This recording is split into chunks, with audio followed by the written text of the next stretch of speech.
There were loads of questions about our move to the Philippines. Stick around and we might just answer yours. Bought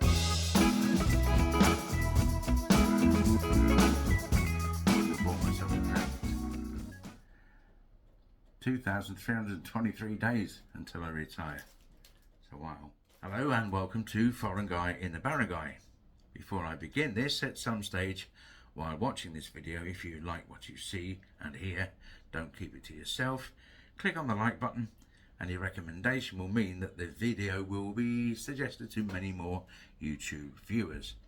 So, question number one, the big one, the one that everybody asked, why did we choose the Philippines? Well, of course, the obvious reason is that Melody is Filipino, but many of the following reasons why I would want to live in the Philippines are the same reasons why I first thought about finding someone in the Philippines who might be able to put up with me and look after me as I become more and more useless. Clearly, the reasons for choosing the Philippines are many and varied, but here's a quick summary that should answer some of the other questions as well. The primary one, of course, is cost of living. The Philippines, generally speaking, has a lower cost of living compared to the UK, which can make retirement funds go much further. Of course, if you want to live on imported food and not adapt your diet somewhat, the cost of living, certainly grocery shopping, would rise considerably. But in general, enjoying a good standard of living in the Philippines is much cheaper. Now, part of my pension, that which I was able to take early as a lump sum, went on buying the land on which we'll be building our future home. The remainder, and even if you factor in the part that I've already spent, would not be enough to do anything other than merely stay alive in the UK. My pension forecast, which is a state pension only, is for £203 a week, plus another £16 in external pensions. And the spent part would have added around £46 a week, so I would have tried to get by on £265 a week in total. And because Melody is so much younger than me and still of working age, there would be very little help available to help me to cover my half of the monthly expenses. And so it left me with one viable option, and that would be to move to Melody's country with her and to formulate some way in which we could live in relative comfort. Melody gets the benefit, of course, of retiring at the age of 50. Now, obviously, having bought the land and built the house, a significant part of the monthly budget, that of rent or mortgage, would not be required. I'm also trying to design into the house as much as possible a reduction in the reliance on electricity, which is expensive no matter where you live, and no less so in the Philippines. But trying to get £220 to stretch the week, even in the Philippines, would still be tough. And so we're going to need to have a business which helps us along the way and is sustainable in the long term. Now, assuming that I kick the bucket first, it would need to be something that could be carried on by Melody alone, or split up with a partial sale, or sold off completely. It would be her choice, because I'd be enjoying a view of the daisies, but from underneath. More will be revealed in due course, but for now I'll just concentrate on the house build. Now, number two, of course, is the climate, which is apparently, according to Greta, is subject to change.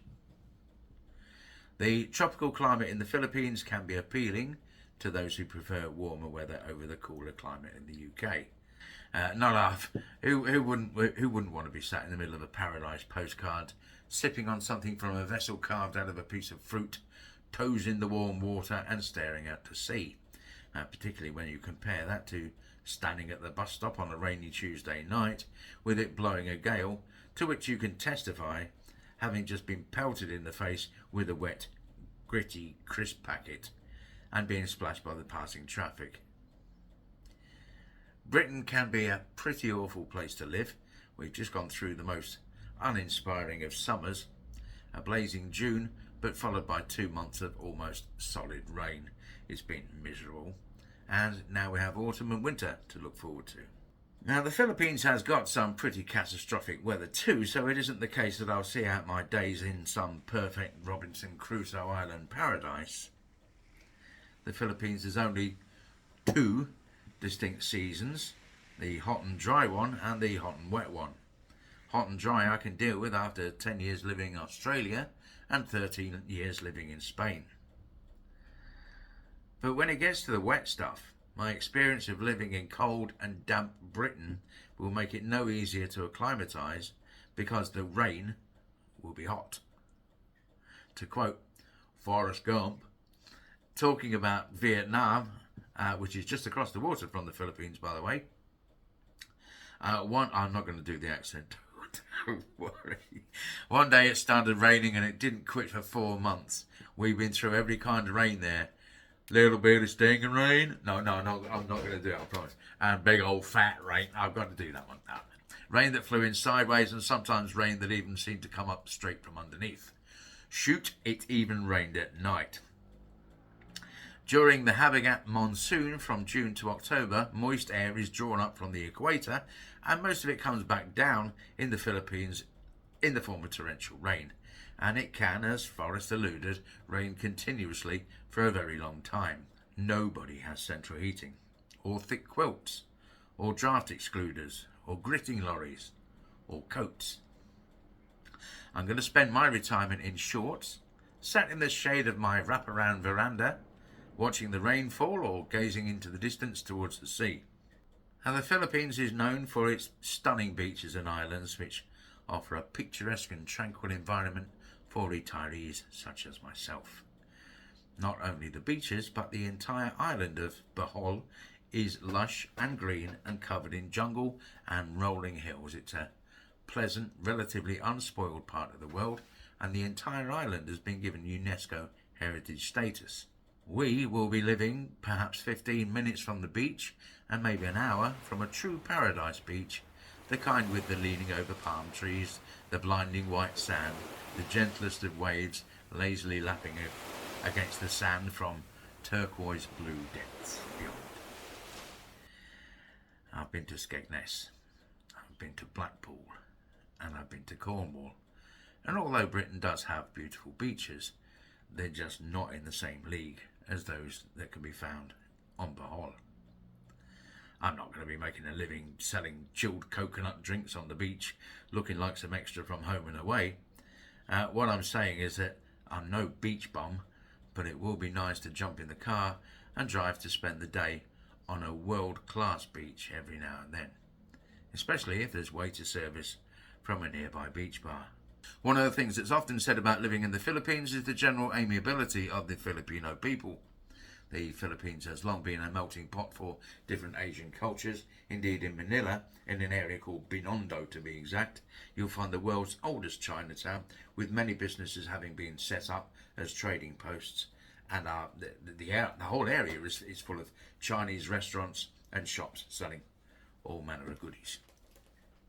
There are also influences from Malaysia, from India, and to the south from Indonesia, and it seems there's also plenty of interest from South Korea. Of course, the Spanish colonised the Philippines, and many Spanish influences, including the Catholic Church, can be found across the islands. Most Filipinos have Spanish surnames, for instance. But later, at the beginning of the 20th century, the Americans and the Spanish had a bit of an argument. The Americans kicked the Spanish culo and took over the Philippines by way of settlement. Now, this wasn't to the satisfaction of the Filipino people, who had already waited with various degrees of impatience to rid themselves of colonialists, only for the Americans to march in. Then the Japanese invaded in 1941, 10 hours after Pearl Harbor, and within 4 days had forced the American withdrawal. MacArthur withdrew to Australia 3 months later, and for 3 years the lives of Filipino people were in peril. Over 500,000 died, many as the result of famine and many as a result of Japanese war crimes, of which this is not the forum for that discussion. The Kamikaze Pilot Squadron was formed in order to defend the Philippines. The largest naval battle of World War II was fought in the seas off the Leyte Gulf, and the Filipinos fought a constant guerrilla war against the occupiers, yet still controlled 60% of their land despite the aggression of the Japanese. Now, at the end of the war, the Philippines finally became a republic in 1946, and despite huge struggles, has become a country filled with people determined to restore their country. In my visits to the Philippines, I've always been struck, not least of all by their ingenuity and industry, but also by their friendly and inquisitive nature. In England, I struggle to remember the names of the people who live in my street. We are acquaintances with perhaps 6 of our neighbours, but not close friends with any, other than the people who live in the nearest house to us. This wouldn't be the case in the Philippines, certainly not in the provinces, because the neighbourhood, the barangay, is a real community, and a party at someone's house is an open invitation to join in the celebrations and to wish the hosts well. Correspondingly, your own party could never be a small, intimate affair, well, not without offending a huge swathe of your neighbours. I think it's a combination of the climate and this friendly spirit and outgoing nature that comes across as so welcoming to the new visitor. Now, they say that English is widely spoken in the Philippines, making it easier for English-speaking retirees to communicate and navigate daily life.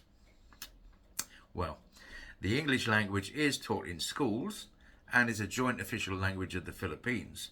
But you won't hear a conversation between 2 Filipinos in English. They would be speaking Tagalog or Ilocano or Bisayan or many of the other dialects to one another. Consequently, English is not as widely spoken as advertised, but perhaps that's a good thing in that one is encouraged to learn at least a little bit of Tagalog or Bisayan to get by. The elderly in the Philippines, as probably with much of Asia, are revered and not forgotten. I believe that a care home would be pretty rare to find in the provinces of the Philippines, and certainly not on every corner as they seem to be in the UK. Now, we oldies are valued in the Philippines for our knowledge and experience, and I'm looking forward very much to that. Again, going back to the climate, the Philippines offers various outdoor activities from diving to hiking, which can be appealing to those looking for an active retirement lifestyle.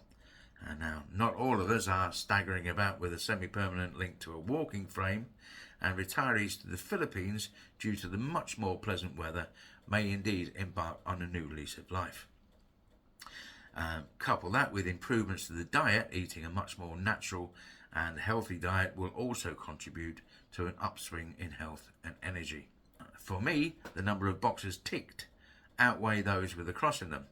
When we make the move, it will be a permanent one, and if we ever come back to the UK, it will be nothing more than a flying visit or a shopping trip. One of the things that has become easier over the years, though, is the availability of the internet, and I'm looking forward to sitting down and watching the football with my breakfast in front of me on a Sunday morning. Thanks to Elon Musk and his Starlink system. It's such a long time until we can actually make the move, but I'm glad in a way, as we should be able to use this time to plan and build slowly and carefully. Wish us luck. Please subscribe if you haven't already, and you'll be notified whenever I can find the time to make another video. So, take care, and we'll chat soon. Goodbye.